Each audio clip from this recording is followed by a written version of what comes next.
Verán, durante la década de los 80, en el año 1988, hubo un grupo el cual muchos estadounidenses solían llamarlo como uno de los grupos con un enorme potencial de convertirse en un éxito de ventas.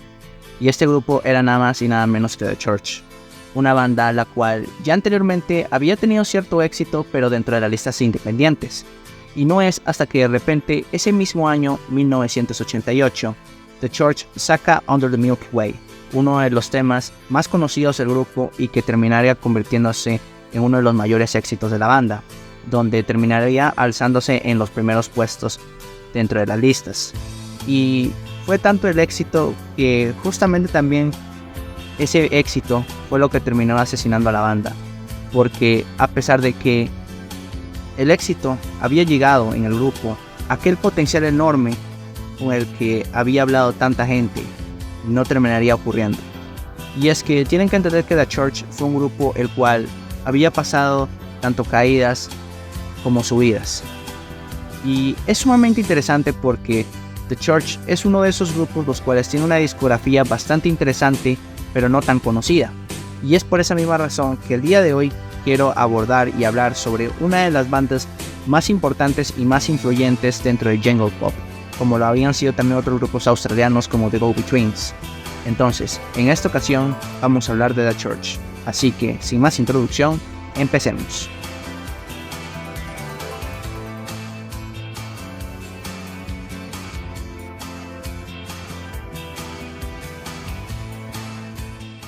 Esta es la historia de un hombre conocido como Les Kilby. Les Kilby era una persona la cual tenía una vida completamente normal. Él se dedicaba a la fotografía, le gustaba tocar el piano y tenía una vida bastante apasionante. Desafortunadamente, como todo en la vida, su historia terminaría cambiando para siempre cuando él de repente termina siendo enviado al ejército durante la Segunda Guerra Mundial. Y durante aquella época, en el momento en el que él sirvió al ejército, él termina siendo dado de baja, donde justamente le terminan disparando en un dedo. Un día, de repente, cuando él fue dado de baja, termina conociendo a una mujer de la cual él se termina enamorando, llamado Joyce. Joyce, al igual que Les, pertenecía dentro de una familia de clase obrera, donde las borracheras y las risas prácticamente eran el día a día para tratar de olvidarse al menos de lo que estaba viviendo el mundo en aquel momento, especialmente en una ciudad como lo era Londres. Y en aquel momento, tanto Joyce como Les se llevaron tan bien que formaron una amistad, y en ese momento, en el día a día que se la pasaban yendo juntos, tanto Joyce yendo a la casa de Les o Les yendo a la casa de Joyce, Les empezaba a enseñar clases de piano a Joyce, y fue allí justamente cuando tanto ella como él se terminan enamorando, al punto donde se casan y terminan teniendo un hijo. Este hijo se llamaría Steve Kilby, el cual nació en el año 1954, justamente después de la Segunda Guerra Mundial.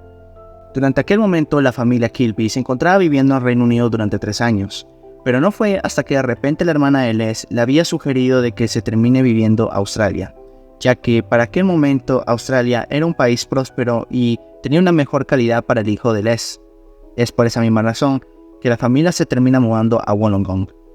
Verán, tienen que entender que para la década de los 50, Australia era un país que buscaba construir una nación desde cero, y es por esa misma razón que muchos inmigrantes terminan mudándose a Australia, ya que para aquel entonces el país, a diferencia de lo que era Reino Unido en su momento, era un país con una mejor calidad de vida, había mayor prosperidad, y es por esa misma razón que muchos ingleses terminan mudándose a dicho lugar, y en el caso de la familia Kilby no sería la excepción.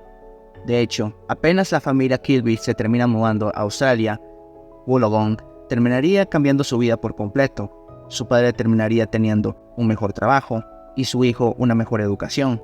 Un lugar donde prácticamente estas cosas no las terminaría encontrando en el Reino Unido. Cuando Steve creció, destacó mucho por su travesura, creatividad, una persona distante y bastante observadora como lo sería el Kilby adulto. Desde muy joven absorbió la inclinación de su padre por los juegos de palabras y su amor por el doble sentido evidente en canciones de The Church como Constantinople y Pretty Ugly, Pretty Sad.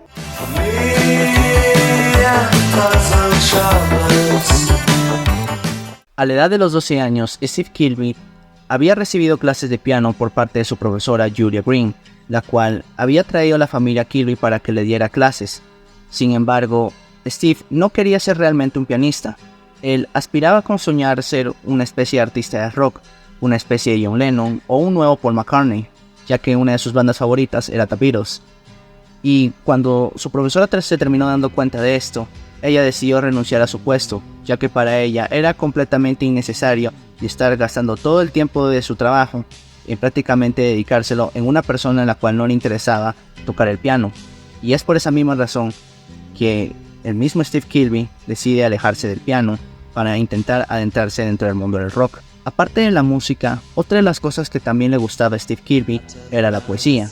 De hecho, esto se refleja mucho cuando, por ejemplo, leemos y escuchamos las letras de las canciones de The Church. Steve Kilby estaría muy influenciado de la literatura francesa, especialmente de poetas del siglo XIX como lo podría ser Charles Baudelaire o Rimbaud en su momento. El claro ejemplo cuando Steve Kilby se adentró a la música ocurrió un día en el colegio, cuando de repente, mientras iba caminando, se encontró a un joven el cual estaba tocando la guitarra y un montón de chicas estaban rodeados sobre aquel chico que estaba tocando la guitarra. Interesado y por otra parte lleno de envidia, él se acerca a él y le dice: oye, ¿es verdaderamente tan difícil tocar la guitarra? Y él le dice: no, ¿quieres probar? Y es justamente allí cuando, después de aquel día donde aprendió a tocar la guitarra, él decide ser un gran compositor. Pero para ser un compositor, él sabía que la manera más rápida de hacerlo era aprendiendo a tocar el bajo. Y es por esa misma razón que un día él se fue a la tienda y se compró un bajo. Y fue tanto el gusto y el amor que tenía por la música que todos los días él se quedaba encerrado en su cuarto intentando aprender a tocar el bajo. De hecho, fue tanto este amor por querer aprender a tocar el bajo que su padre se había quedado perplejo y atónito por su enorme ambición y dedicación que le había dedicado todo el tiempo por querer aprender a tocar el bajo. A los 16 años, se unió a su primera banda llamada Saga, esto luego de ver un anuncio donde necesitaban un bajista. No obstante, duró muy poco ya que Saga quería hacer una banda de show y hacer chistes, pero eso no estaba en el estilo de Steve Kilby, así que, en una conversación con los miembros de Saga, Kilby fue despedido. La vida de Steve Kilby cambiaría para siempre cuando una noche su padre termina falleciendo. Verán, tienen que entender que el padre de Steve Kilby estaba sufriendo de muchos ataques de corazón. Y no fue hasta que de repente en una noche ocurriría lo peor. Sucede que en una noche, en una reunión familiar entre la familia Kilby y algunos ex compañeros del ejército de Les Kilby, él decide un día pintar la pared. Y en el momento que Les va y se sube a una escalera para pintar dicha pared, Joyce le había advertido varias veces a él de que no terminase pintando esta pared, ya que ella sabía en el mal estado que él se encontraba. Sin embargo, sin importarle nada, él simplemente se subió a la escalera y terminó pintando la pared. Y no fue en el momento cuando de repente, en el momento que se subió a la escalera, él se termina cayendo, provocando de que su corazón dejase de latir. Cuando su esposa bajó las escaleras y se había encontrado a Les Kilby tirado y prácticamente como si estuviera muerto, esta decide llamar al hospital para que de repente se lo lleven a una ambulancia. Pero cuando ya la ambulancia había llegado ya era demasiado tarde, ya que en ese preciso momento ya Les Kilby había fallecido. La muerte de Les Kilby para el joven Steve había sido un golpe duro para su vida, y no solamente para él, sino también para sus hermanos que habían nacido unos años después de él, ya que los mismos hermanos en el momento que se llegaron a casar estaban pensando tanto de que algún momento a ellos les pasaría lo mismo que a su padre. Y en cuanto al mismo Steve, él suele contar en más de una ocasión dentro de sus biografías de que una de las mayores cosas de las que él se arrepiente es de que su padre no haya estado vivo para ver directamente a él tocar directamente dentro de The Church. Durante el tiempo que fue despedido de su primera banda, Kilby absorbió una enorme influencia tanto por la música psicodélica como por el glam rock. Entre estos artistas y bandas se encontraba The Beatles, T-Rex, Bob Dylan y Zombies. Cuando estaba en la etapa final de su adolescencia, Kilby adoptó una estética dentro del glam rock tanto en vestimenta como en personalidad. Su primer paso como artista era formar una banda, Precious Little. Nada relacionado con las bandas que tocó antes. Precious Little fue el grupo donde Kilby tocó sus primeras canciones creadas por él. Sin embargo, a un inicio Kilby se mostraba inseguro a la hora de cantar. En una iglesia donde solía ensayar Precious Little, Kilby se encontró un baterista el cual ensayaba con una banda de heavy metal. Su nombre era Peter Copes. y cuando Kilby lo conoció, quedó sorprendido al saber que aquel joven tenía poca experiencia tocando el bajo. Kilby le vio una oferta a Copes de tocar como segundo baterista en Precious Little y este aceptó. En el momento que el padre de Kilby había fallecido, él decidió formar otra banda llamada Baby Grand. Este grupo estaba conformado por Steve, Joe Lee, Dave Scotland y Ken Wilde. También ahí formó parte Peter Copes como segundo baterista. Al igual que su antecesor grupo, Baby Grand estaba influenciado por el glam rock y la psicodelia. También eran conocidos por su estética, vestuario muy al estilo de David Bowie o Mark Bolan, junto a cortes de cabello largo. Peter Copes dejó el grupo durante los 70, ya que no había un fuerte lazo de amistad entre los miembros de Baby Grand y él. Copes se uniría a otra banda llamada Limousine, en donde tocaría Nick Ward, el futuro baterista de The Church. A finales de 1976, la ambición de Steve de acordar un acuerdo discográfico con su grupo empezó a crecer. Una amiga de Joe Lee llamada Sue Knight trabajaba como A&R en EMI. Baby Grand hizo 2 demos para EMI y le dio las cintas a Sue, pero su interés fue nulo. A pesar de todo, la banda logró llegar a un acuerdo con EMI, trabajando en un par de canciones. Lamentablemente a EMI no le gustó a Baby Grand, esto debido a la voz de Kilby, la cual no era adecuada para los estándares del sello. Fue EMI quien le dijo a Baby Grand que despidieran a Kilby, ya que según EMI, sin él, la banda sonaría mejor. Al final Kilby, por su propia cuenta, renunció a la banda y se unió a otro grupo llamado Tactics.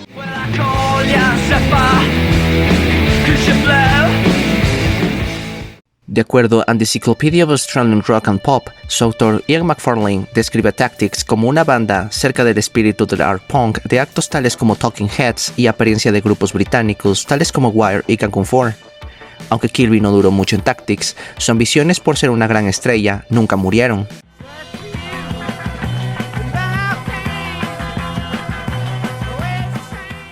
De 1977 a 1980, Kilby gastaría su tiempo durante 4 años en estar encerrado en su casa y escribiendo nuevas canciones.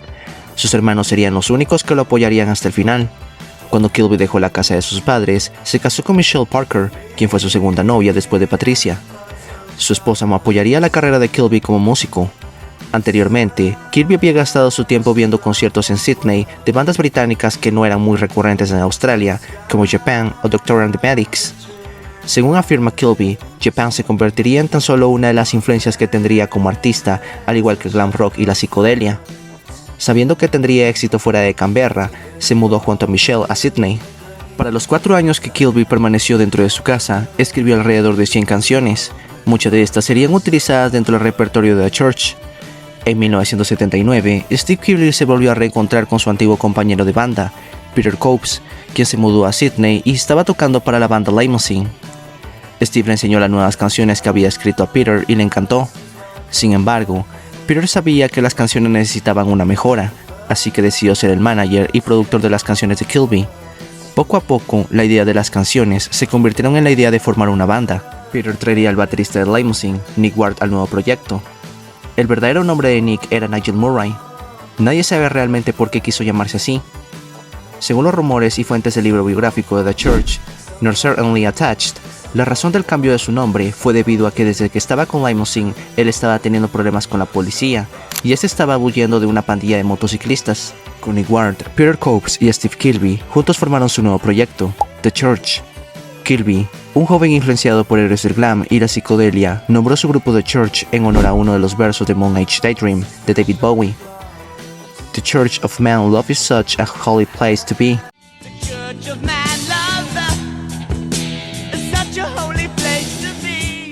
En su alineación original, The Church tocó más duro, más rápido y más punk de lo que harían más tarde. Esto era debido a la influencia de Ward, al igual que el entusiasmo de Copes por el hard rock. Las primeras 3 canciones que grabaron aparecerían en su primer álbum, For a Moment We're Strangers, Fire Pilot, Korean War y Chrome Injury.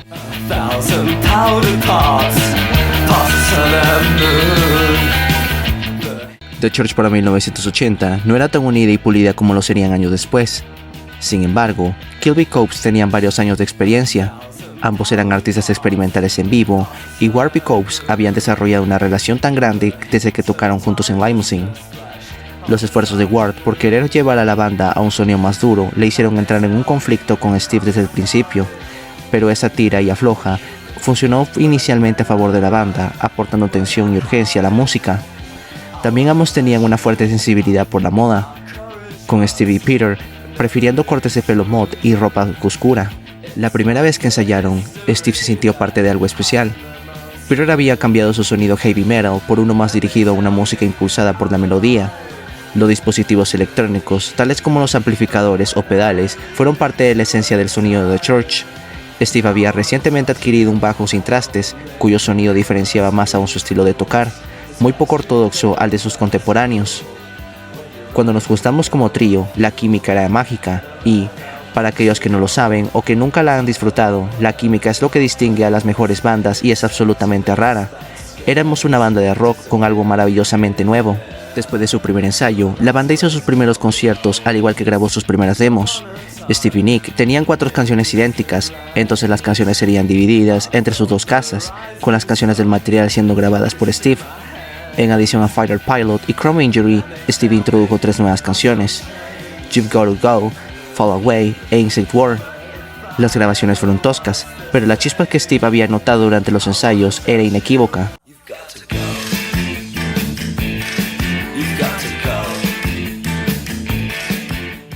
Sin embargo, incluso en esta etapa tan temprana, los ánimos comenzaron a caldearse entre Steve y Nick. El contrato entre el sello discográfico EMI y The Church ocurrió en 1980 cuando Peter envió una copia de la demo a Chris Gilby, pero esa es solo media historia. Tanto Gilby como Peter se conocían antes gracias al contrato que había hecho Joe Lee para que EMI fichara a la antigua banda de Steve, Baby Grant. Después de sacar a Steve de su antiguo grupo, Joe se empezó a sentir mal por el trato hacia su ex compañero de banda. Cuando Lee escuchó una demo de The Church, esta fue enviada a Gilby. Ella vio un enorme potencial allí, así que EMI logró fichar a The Church. Era gracioso el saber que el sello que había sacado a Kilby volviera a ficharlo tras los malos tratos con EMI. Él comenzó a pensar que el mundo de la industria musical predicaba lo absurdo. Las tensiones durante los conciertos entre Ward y Kilby empezaron a llegar con más fuerza. Según cuenta Kilby, era muy difícil hablar con Nick, ya que en ese momento parecía tener depresión y ninguna canción de The Church parecía gustarle. Las cosas cambiaron cuando en un concierto de 1980, su roadie, Marty Wilson Piper, se convirtió en un nuevo miembro de The Church. Marty, al igual que Steve, había nacido en Inglaterra y creció con una familia que amaba la música. Su hermano mayor, un músico de cabaret, le enseñó a tocar la guitarra acústica, aunque ambos tenían gustos totalmente diferentes. En su barrio en Liverpool, él tocó para varias bandas. Al igual que Steve, su pasión por la literatura creció gracias a los libros de escritores como Cervantes, Camus o Rousseau. Para ganarse la vida, tocaba en la calle y túneles del metro con una guitarra acústica de 12 cuerdas. A Marty le encantaba la música de The Church y su propia estética musical. Él nunca podría haber imaginado cómo él permaneció en la audiencia cantando dentro de su cabeza Chrome Injury y que dentro de unas horas después del concierto se convirtiera en el segundo guitarrista y cuarto miembro de The Church. Después de integrar a Marty Wilson Piper a The Church, el grupo comenzó a grabar su álbum debut, Of Skins and Heart. EMI pagó el lugar donde la banda iría a ensayar las canciones, les compró equipo nuevo de instrumentos y se puso en marcha para conseguirle más conciertos. El grupo comenzó a grabar el álbum en Estudio 301, Sydney. Entre las canciones que estaban trabajando se encontraban Insect World y Bus Driver. Esta última sería la cara B de su primer gran hit, The Unguarded Moment.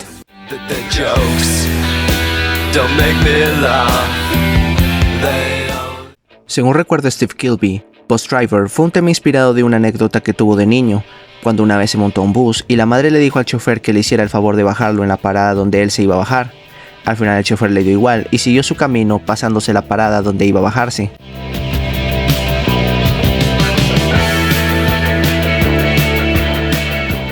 Otra canción que apareció en el álbum y que fue el sencillo debut de la banda fue She Never Said. Su hermano menor John Kilby dijo que la canción tenía una voz alta y acelerada al estilo del Nothing Numb de David Bowie. She Never Said fue mezclada y grabada para ser lanzada en 1980.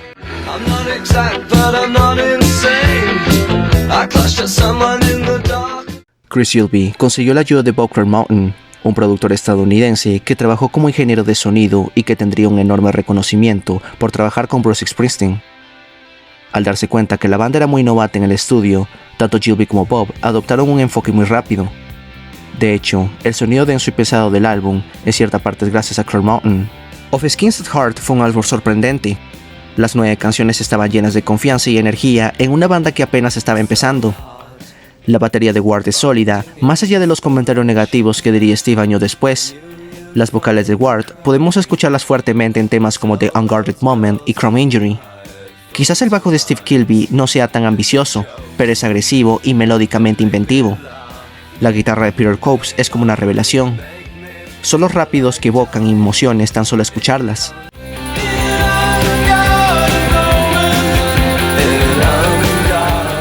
Sin embargo, lo más importante de Of Skins and Heart no es su melodía densa y agresiva, sino sus letras. Steve había estado escribiendo poesía y buenas canciones durante 10 años, y también fue un artista muy autodidacta, el cual evolucionó como artista gracias a sus expresiones dentro de los conciertos. El álbum contiene su mejor escritura, cantada con esa voz arrastrada con medio del bajo insistente y tocando guitarras. Como Nick Ward dijo una vez, yo creo que Steve debió haber sido poeta y no aplicar aquellas magníficas palabras en la música. Creo que es un mago con las palabras. La mayoría de las canciones requieren de varias escuchas para lograr interpretar su verdadero significado. Don't Open the Door to Strangers es suficientemente oscura, destacando su opaca y sombría letra. Don't open the door to strangers. En The Unguarded Moment, el narrador describe las heridas psíquicas infligidas por indiferencia y crueldad casual. Esas heridas son las que el narrador siente como si muriera en un momento de descuido, o The Unguarded Moment como lo dice la canción en inglés. Es una muestra de sensibilidad en un álbum que se caracteriza por ser un disco muy emocional. También la canción puede reflejar las luchas de creatividad de Steve en las primeras líneas. So hard, finding inspiration. So long between marriage. So deep without a meaning. Esta última línea podría estar ligada a su inseguridad pública sobre sus letras. So hard, finding inspiration. I knew you'd find... Sin embargo, The Unguarded Moment no es la única canción que destaca dentro de este álbum. En For a Moment We're Strangers, ya inicia con el concepto oscuro que quiere la banda. El tema refleja que la intimidad física no es una cura para el vacío espiritual y emocional en una pareja. No sabemos si esta pareja en la que se habla en la canción están casados o no. Al final esto no está relevante. Lo que sí es importante es ver cómo la composición de Kilbey es tan abierta para reflejarse en múltiples escenarios. El coro For a Moment We're Strangers, for a Minute to Look Away se aplica sencillamente para una relación sexual clandestina que para una relación que ha durado durante 40 años.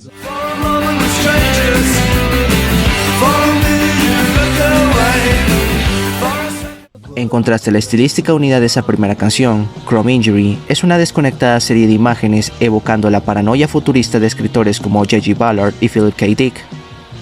Lo que comienza como una narrativa de un conductor yendo a alta velocidad, inexplicablemente, cambia de marcha como un tren vacío para describir un monstruo robótico sacado directamente de la serie de ciencia ficción Doctor Who.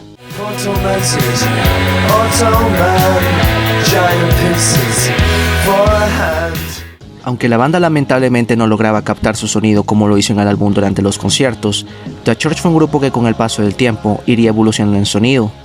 Luego de ver cómo su grupo dejó de tener críticas negativas por parte del público, Steve Kilbey se dio cuenta de una cosa. Después de 10 años de tocar en conciertos, después de haber sido relegado al papel de música de fondo durante mucho tiempo, de repente, Steve Kilbey estaba siendo escuchado. Todo parecía que la carrera de The Church estaba a punto de entrar en su etapa dorada.